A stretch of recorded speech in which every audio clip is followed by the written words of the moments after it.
La guerre la plus difficile qu'un homme doit mener, c'est celle qu'il doit mener contre son ennemi numéro un, c'est-à-dire contre son mauvais penchant, contre son Yetzer Hara, donc contre ses passions.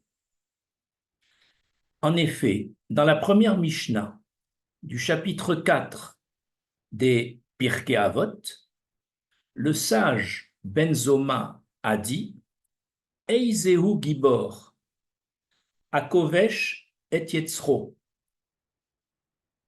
qui est le véritable héros? C'est celui qui est capable de maîtriser son mauvais penchant, ses passions. En effet, Ben Zomas utilise le verset de Shlomo Améler dans les Proverbes, dans Michelet, au chapitre 16, verset 32. Shlomo écrit « Tov erechapaim megibor » celui qui retient sa colère est supérieur au héros, et Shlomo ajoute, et ou Moshel Berucho Miloked Rir, et celui qui domine ses passions est supérieur à celui qui a conquis une ville. Ainsi, le véritable héros, d'après nos sages, c'est celui qui sait dominer sa colère, ses rancunes, repousser son orgueil, maîtriser ses passions.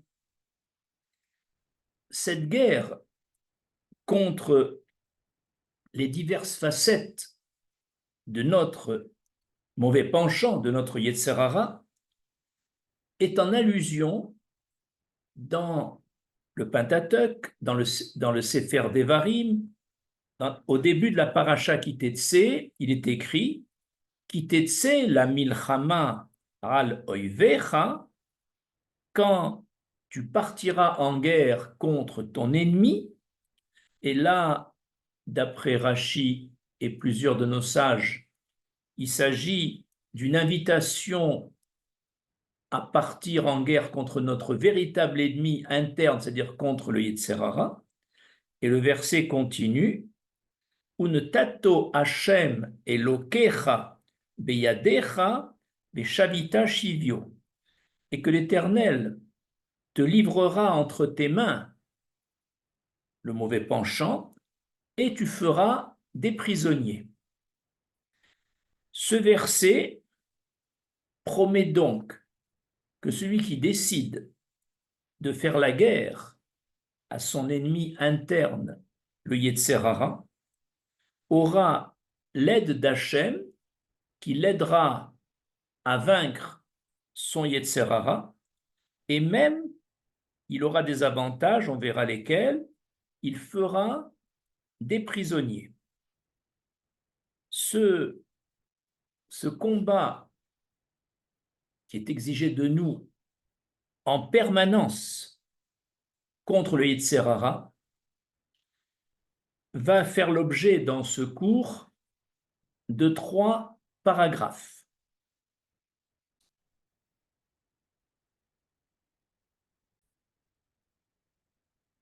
Première partie de ce cours, comment vaincre le Yetzer Hara.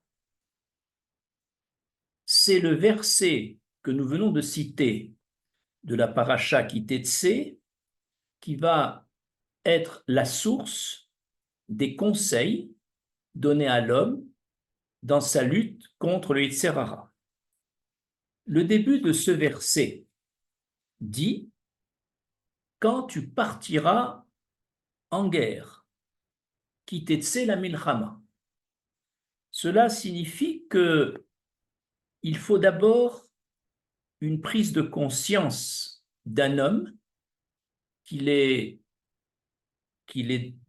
que ses actions sont détournées par son mauvais penchant, et cette prise de conscience pour améliorer sa moralité, son éthique, sa façon de vivre, cette prise de conscience personnelle est le point de départ de la lutte contre le Yetzer Hara.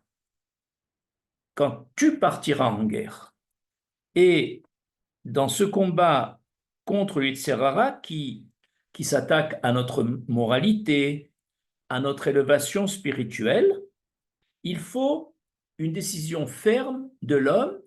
Je vais lutter contre mon mauvais penchant. Ça, c'est le début du verset. Le milieu de ce verset qui dit « L'Éternel te livrera entre tes mains le Yetzer Hara ». C'est pour t'apprendre que c'est seul l'Éternel qui pourra te le livrer. Toi seul, tu n'es pas capable de vaincre le Yetzer Hara. Mais comme il existe un principe dans la Torah, Abba l'Etaher Masirin lo, toute personne qui vient pour se purifier, on l'aide depuis le ciel. Or, vouloir lutter contre notre mauvais penchant, c'est vouloir s'améliorer, c'est vouloir se purifier des mauvaises actions antérieures, et donc, on a automatiquement une aide de l'Éternel. Et alors, l'Éternel va faire en sorte de mettre entre mes mains les forces du Yetzer Hara.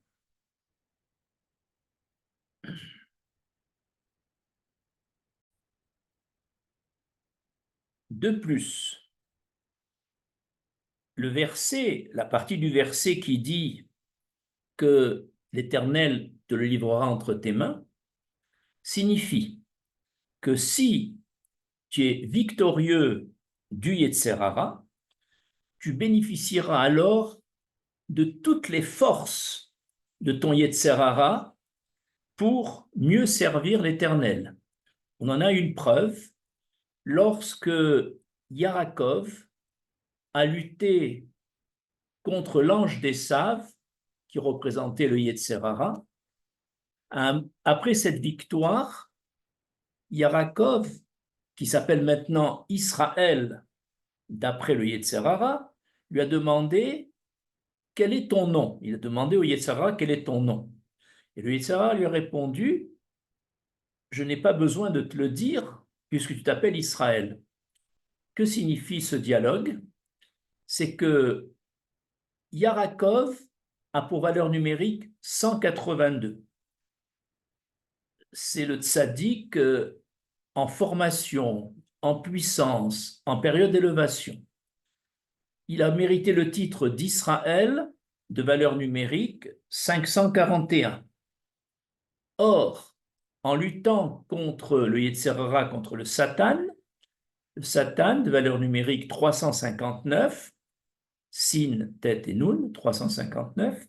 Donc, on nous apprend par là que Yarakov, de valeur numérique 182, a absorbé toute la puissance du Satan, c'est-à-dire 359, pour donner un total de 541, qui est celle d'Israël. Ainsi, en passant de Yarakov à Israël, dans son combat victorieux, Yarakov a absorbé toute la puissance du Yetzer Hara. Ainsi, quand on dit Hachem te le livrera entre les mains, il te le livrera, ça veut dire qu'il te livrera sa puissance.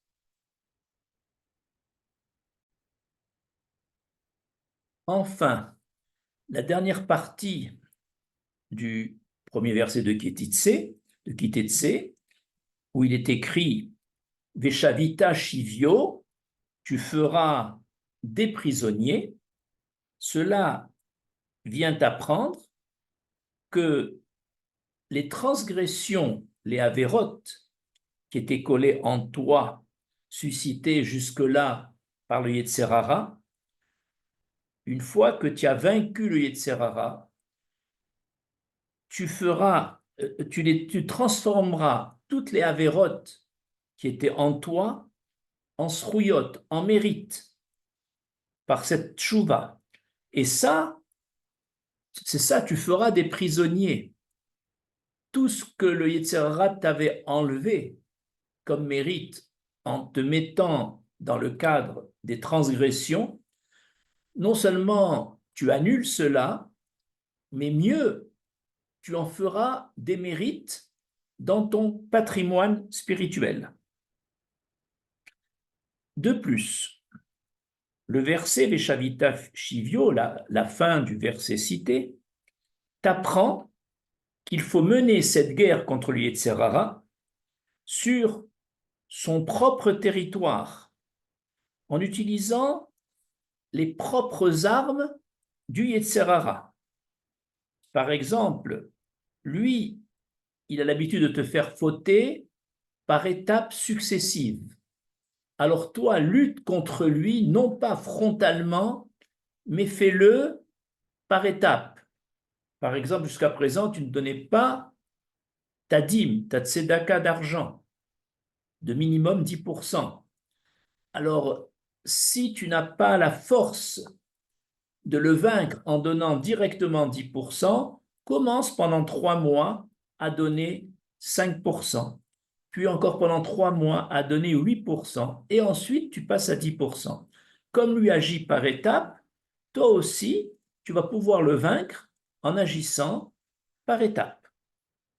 Également, si lui te conseille, le Yetzer Hara, l'insubordination à l'idéal de piété de la Torah, eh bien, toi aussi, proclame devant lui l'insubordination aux passions. Il te propose la liberté d'action. Il va te dire la Torah t'étouffe, t'empêche de vivre. Et eh bien, quand il te propose la liberté d'action, qui n'est qu'en fait que débauche et désordre moral, alors oppose-lui la vraie liberté, celle de l'éthique juive qui nous libère du vice et des passions. Et que signifie porter le combat sur son propre territoire? C'est en fait nous imposer personnellement certaines restrictions, même aux choses permises.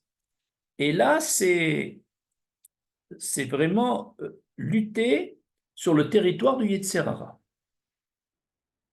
Enfin, le dernier conseil, il est lié à la fin du verset cité, c'est-à-dire le mot shivyo. Shivyo, c'est son prisonnier. Alors le mot shivyo, est formé de 4 lettres qui sont les initiales des 4 mots de ce texte qui dit Vaiftechu Becha Yodre Shemecha. Je traduis, ils mettent leur confiance en toi, ceux qui connaissent ton nom. Autrement dit, Vaiftechu commence par Vav, Becha commence par Bet, Yodre commence par Yud, et Shemecha par Shin. Eh bien, ces 4 lettres, Vav, Bet, Yud et Shin, sont les lettres du mot Shivyo. Donc, il y a ici une allusion que si tu veux vaincre le Yetzer Hara, il faut partir d'une confiance absolue que l'Éternel te le livrera entre les mains. Si on part avec des doutes ou avec un esprit de refroidissement, on risque de ne pas mener ce combat à bien. Par la confiance qu'on porte à Hachem, que tout celui qui veut se purifier, Hachem l'aide à vaincre le Yetzer Hara, par cette confiance totale, on donne à l'Éternel le pouvoir de réaliser cette confiance. Voici donc tous les conseils pour vaincre le Yetzer Hara. Deuxième partie de ce cours. Deuxième partie de l'exposé, le voile trompeur du Yetzer Hara. Pour mieux combattre son ennemi, il est bon de mieux le connaître. Le Midrash Rabbah compare le Yetzer Hara à un chien rusé qui s'installe devant une boulangerie et qui fait semblant de somnoler afin que le boulanger détourne son attention de ce chien. À un moment, le chien qui faisait semblant de somnoler, au moment où le boulanger ne prenait plus garde, se lève brusquement et s'empare d'un pain et le chien va le manger ailleurs. C'est ainsi qu'agit le Yetzer Hara dans son combat contre l'homme. Il essaye d'abord d'anesthésier l'homme pour que l'on baisse la garde devant lui, puis, par surprise, au moment où on, on n'a plus conscience qu'il puisse nous faire du mal, il nous attaque au moment où on a perdu notre vigilance. Et ça, c'est un premier exemple du voile trompeur du Yetzer Hara. Un deuxième exemple de ce voile trompeur est donné dans le Midrash Kohelet à propos de ce verset de Kohelet, l'Ecclésiaste, au verset 14 du chapitre 9, Shlomo Ameler écrit Rir ketana ve'anashim ba merat. J'ai vu une ville aux habitants peu nombreux. J'ai vu une petite ville aux habitants peu nombreux. La petite ville symbolise l'homme. Les habitants peu nombreux symbolisent la force de cet homme qui n'est pas capable de lui-même à lutter contre le Yetzer Hara, si ce n'est l'aide d'Hachem, comme on l'a déjà vu précédemment. Le verset continue. Ba Elea Meler Gadol vient attaquer cette ville un roi puissant, Ve Savav Ota, où il a entouré la ville, ou Bana Alea Metsudim Gedolim, et il a construit autour de la ville des grandes forteresses, et Metsudim veut dire aussi des pièges, pour attaquer l'homme, pour piéger l'homme. Et le verset termine, Umatsaba Ish Chacham, il s'est trouvé dans cette ville un homme sage, ou Milet, ou et Haïr. Et il a sauvé la ville, Bechormato, par sa sagesse. Le Midrash Kohelet Rabbah va expliquer ce verset. Donc il dit que la petite ville symbolise l'homme, que le nombre d'habitants peu nombreux, c'est-à-dire les forces de cet homme, sont insuffisantes pour faire face au Yetzer Hara. Le Yetzer Hara désignait par la suite un roi puissant.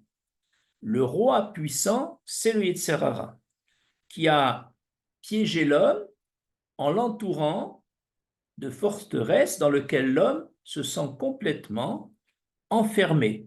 Quand le Yetzer Hara attaque un homme, il l'isole, il lui met une forteresse autour. Et donc, apparemment, il n'y a aucun espoir d'être libéré de ce Yetzer Hara. Et c'est quoi l'homme sage qui habitait cette ville? C'est-à-dire, dans cet homme, il y avait, heureusement, le Yetzer Hatov, le penchant au bien, qui est appelé l'homme sage. Et lui, comment a-t-il pu sauver la ville, c'est-à-dire sauver l'homme de ce Yetzer Hara? C'est qu'il a pris conscience, il a décelé le voile trompeur du Yetzer Hara. Il a compris que la puissance du roi n'est que de l'imagination, du bluff. Les grandes forteresses n'étaient qu'imaginaires. Par cette prise de conscience, il a pu vaincre le Yetzer Hara qui n'était en fait qu'un tigre de papier, sous des apparences d'une puissance et de forteresse imprenables. Ainsi, lorsque on sait que le Yetzer Hara n'est pas si fort que ça, et quand on sait qu'il agit au moment où on n'est pas vigilant, alors ça nous donne des armes pour lutter contre lui. Troisième et dernière partie de ce cours, les deux paraboles concernant le Yetzer Hara selon le Chafetz Chaim. Nous savons que l'homme est formé de deux composants associés, le corps avec ses besoins matériels, besoins de nourriture, de sommeil, de sport, etc., et l'âme avec ses besoins spirituels, la moralité, la droiture, l'étude, les bonnes actions, etc. Lorsque le Yetzer Hara vient contre le Yetzer Tov, c'est-à-dire le mauvais penchant contre le bon penchant, fait que l'homme consacre tous ses besoins à ses problèmes matérialistes et donc n'a plus le temps de réaliser la composante spirituelle, alors le Chafetz Chaim a donné deux paraboles pour lorsque le Yetzer Hara agit. Parabole 1. Il s'agit dans ce machal, dans cette parabole, de deux associés dans une affaire commerciale. Un des associés a constaté que le second lui a volé en lui distribuant une part des bénéfices inférieure à ce qu'il lui devait. Si l'associé lésé se dit « Bon, ce qui est fait, de toute façon, il ne me rendra jamais le moindre centime, ne faisons pas d'histoire », eh bien, cette attitude qui a l'air dans un sens du shalom, de l'apaisement, porte un germe, lequel, c'est que s'il laisse faire, l'associé voleur va recommencer et de plus en plus, et il pourra le dépouiller. C'est pourquoi, si l'associé qui est lésé est sage, il doit immédiatement engager le combat contre l'associé malveillant. La deuxième parabole. Un des associés constate, après enquête, que l'autre lui a distribué plus que sa part de bénéfice due. Et pourquoi? Afin d'aveugler, de l'anesthésier, et que l'associé lésé, pas lésé, au contraire, que l'associé qui a reçu en plus ne cherche pas des malversations dans le comportement de son associé. Si l'associé lésé est sage, il doit cesser de recevoir ses surplus, ces compensations qui l'aveuglent et qui l'anesthésient, pour ne pas tomber dans le piège qui lui est tendu. Ces deux paraboles justifient le combat constant que doit mener le Yetzer Tov, le bon penchant de l'homme qui est en lui, contre le mauvais penchant, le Yetzer Hara. Je vous remercie.